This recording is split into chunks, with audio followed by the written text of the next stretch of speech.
Okay, so our next probability rule is the probability of something happening or something else.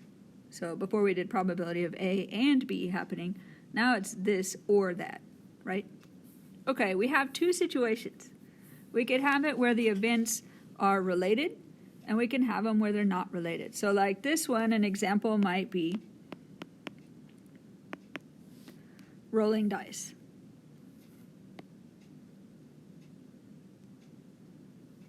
Or flipping a coin, right? So flipping a coin, it might be heads, it might be tails, but it's not both, right? In this case, this might be, maybe they overlap. So maybe you're choosing like the vegetable toppings when you go to Subway, and they ask you, do you want lettuce? So veggies. They might say, well, do you want lettuce or tomatoes or both? Well, some people want lettuce, some people want just tomatoes, some people want lettuce and tomatoes. So they overlap. So if we're trying to figure out the probability of something or something happening, they fall into these two categories. And so this first one, flipping a coin. So in this case, probability of A or B happening when they're not totally related. Or they're not, they can't happen at the same time. So the probability of A or B happening, the basic formula would be the probability of A plus the probability of B. Right? So in this case, flipping a coin is kind of a weird example, but this would be 0.5 plus 0.5. So the probability of A or B happening, so the probability of heads or tails, let me put that on there, heads or tails, would be a 1. That makes sense, right? Because that's 100% of the choices. You could do it the same way with rolling dice, right? The probability of so let me go to the next page, dice. So let's say you're rolling it twice, and you want to know what's the probability of getting a 1 the first time, or probability, like you roll the dice once, sorry. I want to know what's the probability of getting a 1 or a 6, because sometimes, like, I forget what board game it is, you have to roll a 1 or a 6 to get your little player out of your little home base thing. Maybe that's sorry, I forget. Probability of 1 or 6.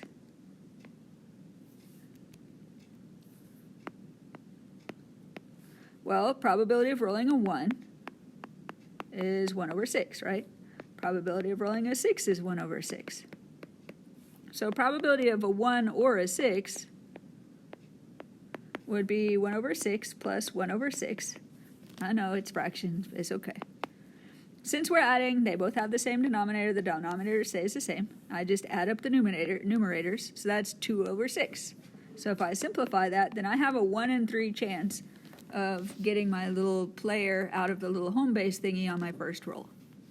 Okay, so those are not related. I could get a 1, I could get a 6, but I can't get 1 and a 6 at the same time. In this case, with the veggies, this is different. So probability of A or B. So if I just add them up, then I'm getting too much, because what happens is I'm double counting the stuff in the middle. So what I would have to do in this case, so this is like probability of A or B, but not both.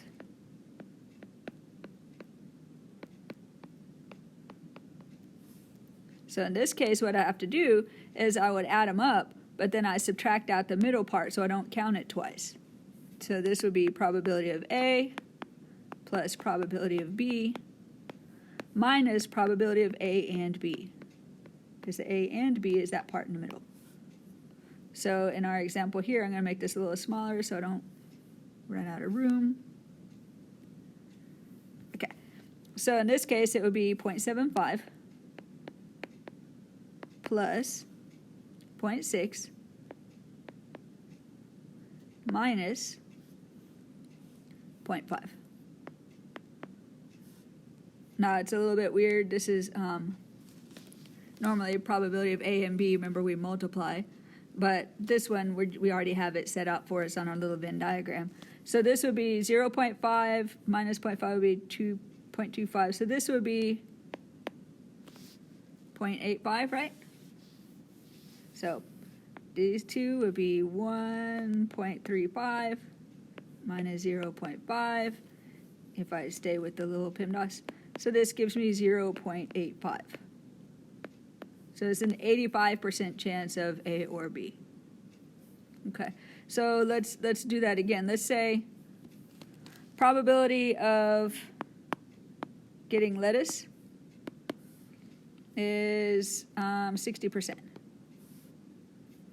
Probability of getting tomatoes is, let's say 50%. Probability of getting both, let's say, is 0.7, so 70%. So then, if I want probability of lettuce or tomatoes, but not both, then I just straight up stick with the formula. I go 0.6 plus 0.5 minus 0.7. So 0.6 plus 0.5 gives me 1.1 minus 0.7 should be 0.4. So there's a 40% chance that they would get lettuce or tomato, but not both. So this one is going to be handy. We're going to see this on a worksheet, and it's talking about a video game, and different gates being open, and they have it programmed so that it's a lower probability of both gates being open at the same time. So you're going to apply this formula to that. But this is the basic rule. So we have, let me go back to the very first. So these, let me copy this over. Oops. So these are your two formulas, probability of A or B. You've got probability of A or B just in general, and that would be this one. And you've got probability of A or B, but not both at the same time, and that would be this one. Okay, so I think this concludes the rules that we're going to need for right now. So now you can move on to the next video.